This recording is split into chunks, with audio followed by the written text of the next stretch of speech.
বিএনপির ভারপ্রাপ্ত চেয়ারম্যান তারেক রহমানের পক্ষথু চট্টগ্রামের বাকলিয়া থানার 17, 18 ও 19 নম্বর ওয়ার্ডের 500 সাধারণ মানুষের মধ্যে ঈদ উপহার বিতরণ করা হয়।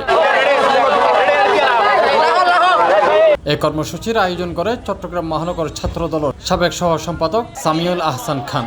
আর আয়োজন আছিল যে আর চট্টগ্রাম মহানগর ছাত্র দলের পক্ষত বাকলিয়া থানা অধীন যে বাইল আছে ফাইম তারা আছে ইতার উদ্যোগ ইতার এলাকাত তারেক রহমানের নির্দেশনায় কিছু ঈদ উপহার এলাকাবাসীরে পৌঁছাই দিতাম আসছি তারেক সাহেবের পক্ষত।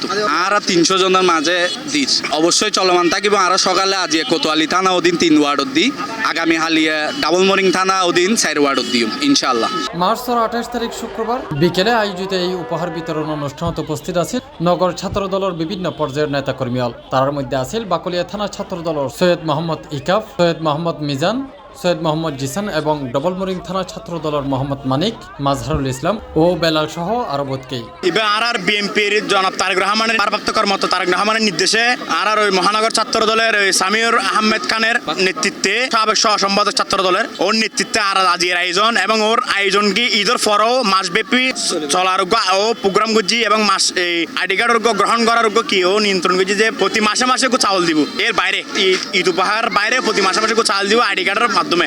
এবার আর আইডি কার্ডও গ্রহণ করি এবং এই কার্ড ব্যাগনের একবার নাম লিস্ট গ্রহণ করিয়ে এনে প্রতি মাসে মাসে আরো আরো দফায় তারেক রহমানের নির্দেশে গরিব অসহায়ের মাঝে সহযোগিতা চলিব। এই রমজান মাসত আসলে দ্রব্যমূল্যের দাম বাড়ি যাগই আর দেশত মানুষ ক্ষতিগ্রস্ত হয়ে যাগই। তো ব্যাক করে যদি কেন হানাবিনের মাধ্যমে যদি আরো যদি একটা সহযোগিতা করতে পারে আর জিবে পরবর্তীতে সামিল হাসান খান ভাই আর জনাব তারেক রহমানের নির্দেশে জিবে ওই ত্রাণ বিতরণ মানে খাদ্য বিতরণের পরদি পরবর্তীতে জিবে ঈদের পরদি পর্যক্ষেপ লই যে সামাজিক জিতারা আছে এনআইডি কার্ডের মাধ্যমে জিতারা সমাজের মাধ্যমে বসবাস করেন ইতারা সাহায্য সহযোগিতার মাধ্যমে যতটুকু সাহায্য করতে পারে চাল ডাল চিনি ইত্যাদির মাধ্যমে যাতে ইতারা পাশে দাঁড়াতে পারে। এই যে সামাজিক সহযোগিতা আর বিএনপির ভারপ্রাপ্ত চেয়ারম্যানের নির্দেশ হলো যে যেভাবে জনসাধারণের পাশে আরো দাঁড়াতে পারে।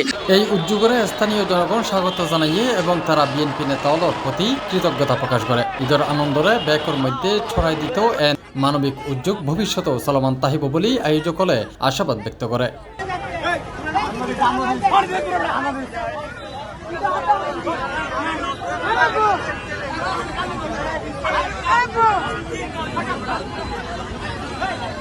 C+ TV Chittagong.